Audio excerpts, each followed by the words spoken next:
Hi, I'm Samuel Jackson. This is my research proposal for Patient Path, Healthcare Transformed, Patients Informed.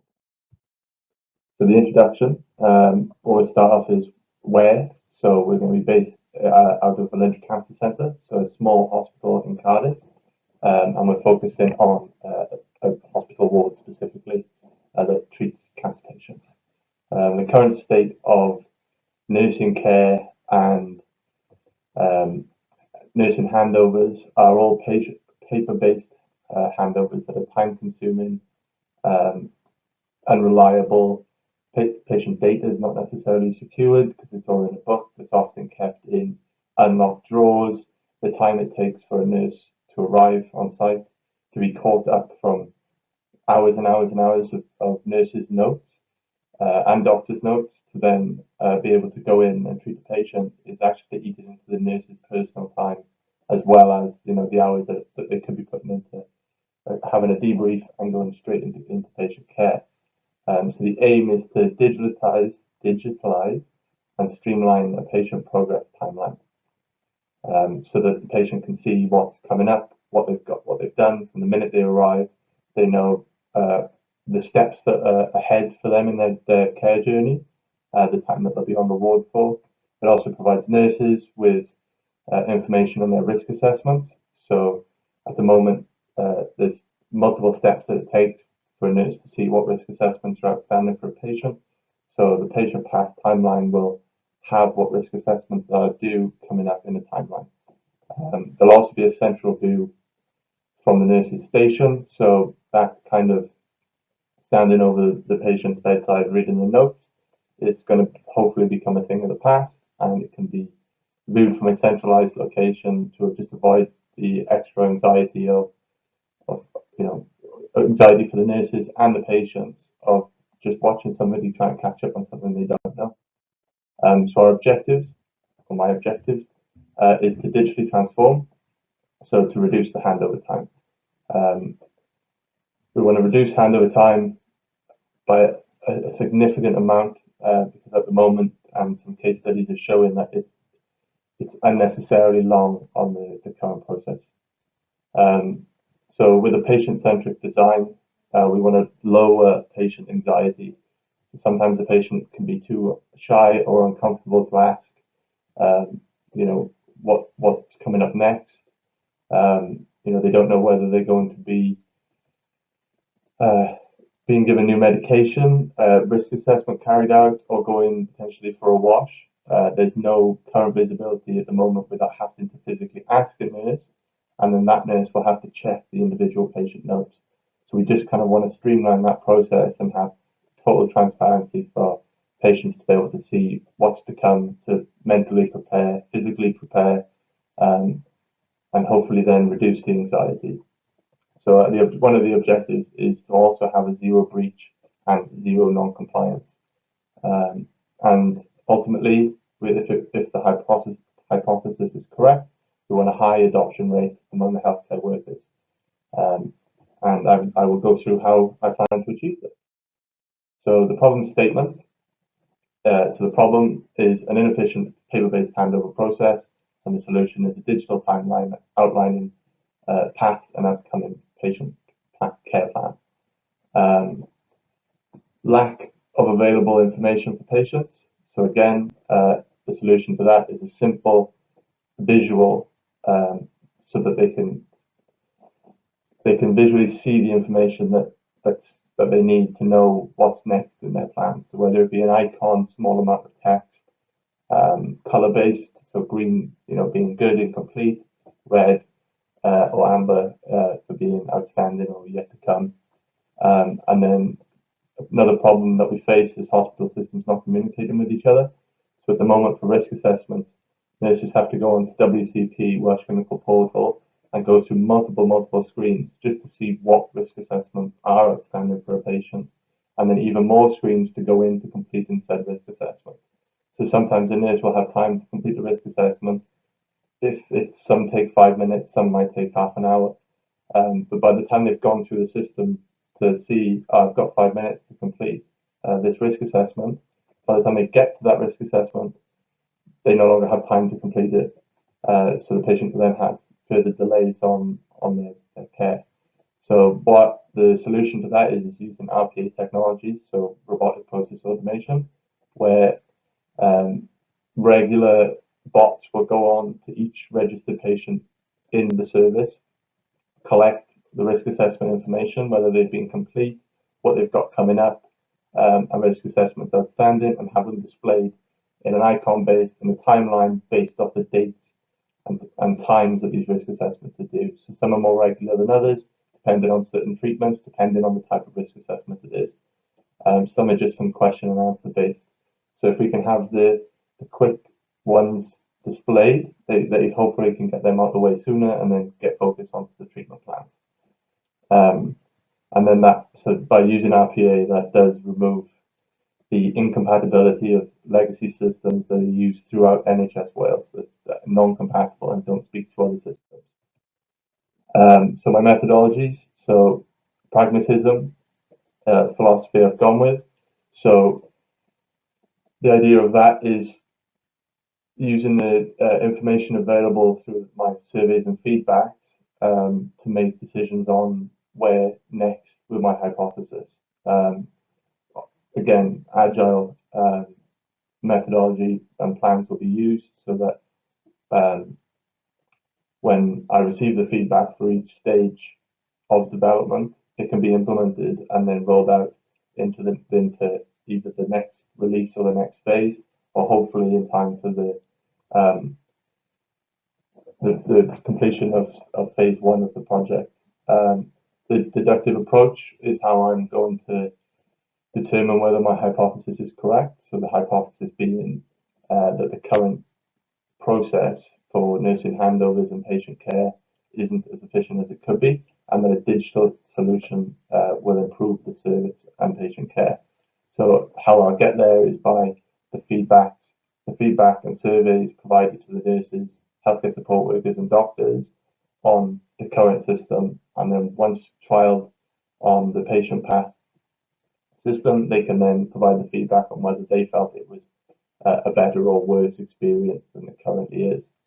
And then my strategies there would be a literature review, surveys and case studies on current times and inefficiencies of the current process.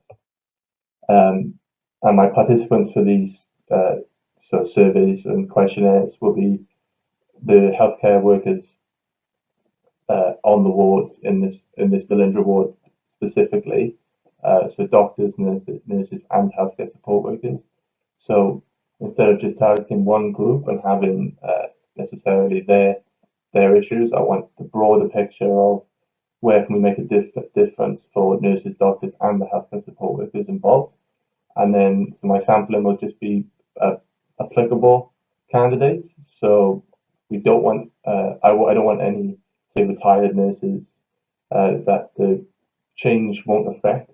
I also won't really have inexperienced candidates that are yet to really learn the current process. So we want that area in the middle where they're experienced enough to recognise the potential inefficiencies of the current process, and then the benefits of what a digital system can have, and then their feedback on that digital system once trialed, and the ethics behind kind of collecting this data and involving participants so that they'll have informed consent, and the surveys will be totally anonymized, so there'll be no relatable data taken from the surveys or stored at any point. Which moves on nicely to data collection and security. So the data collection methods are going to be through Microsoft Forms for both the initial surveys on the current process and then feedback on the patient path system. So by using these sorts of tools for data collection, Microsoft Forms specifically is already in existence in the NHS and sits within a secure Microsoft environment. So the governance for all data stored in there has already gone through compliance to ensure that it meets kind of NHS Wales standards, Welsh Government standards, and UK government standards. So that really helps mitigate any sort of risk for appropriate storage of data and data leaks.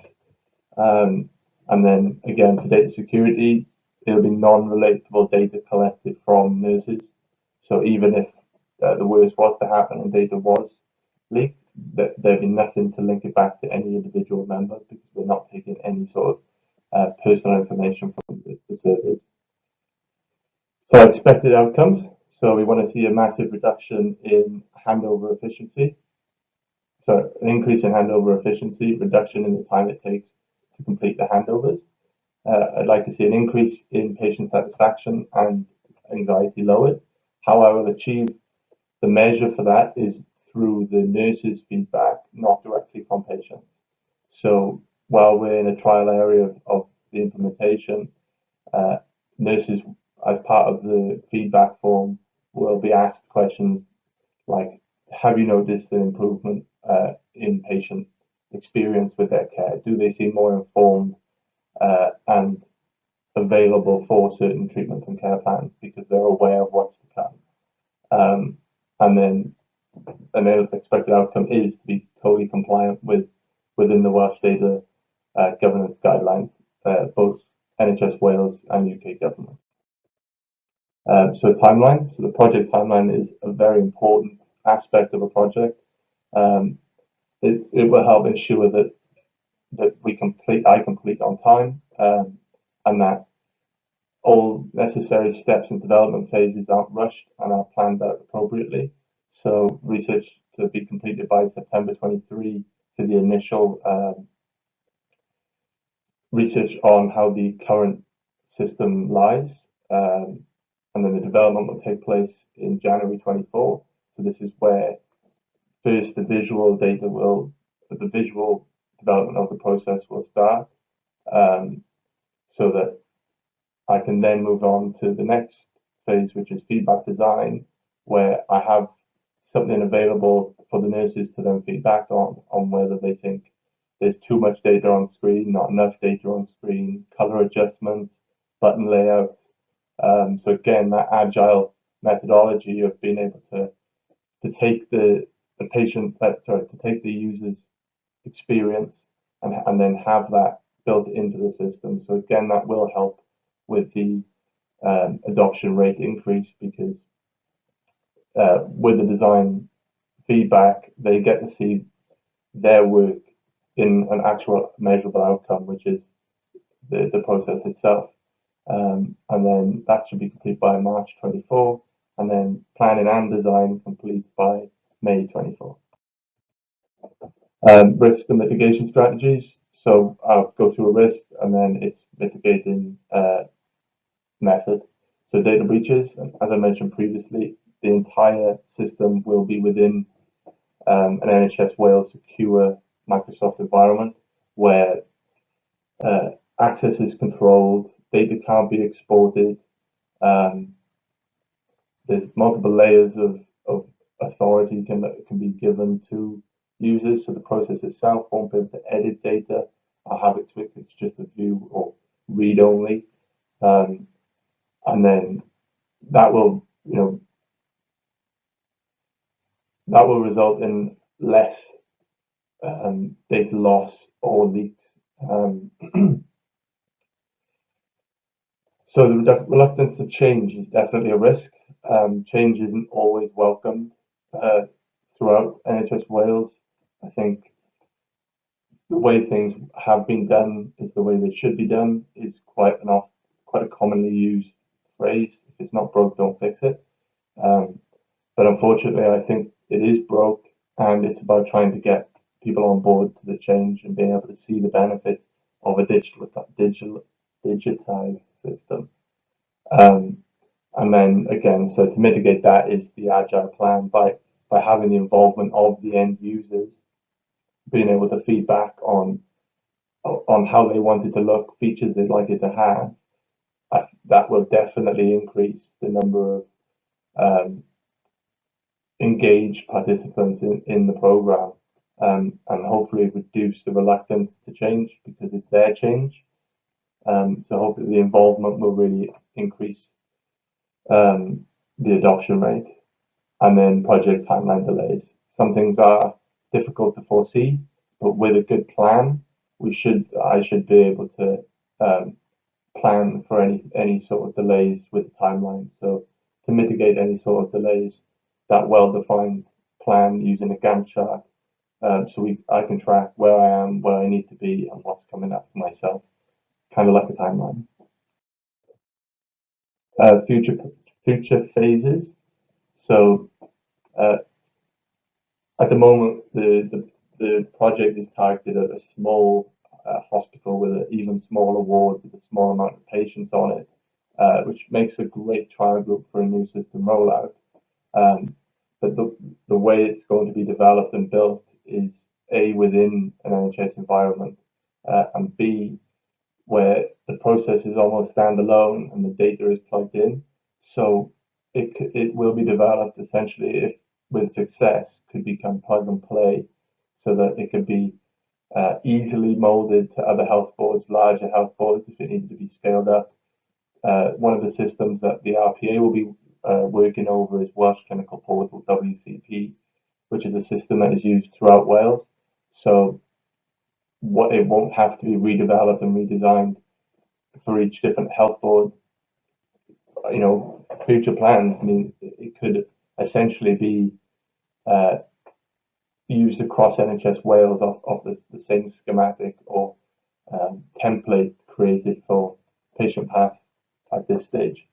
And then another futures phase, I think would be a great place to put a system like this, is integrated within patient entertainment systems.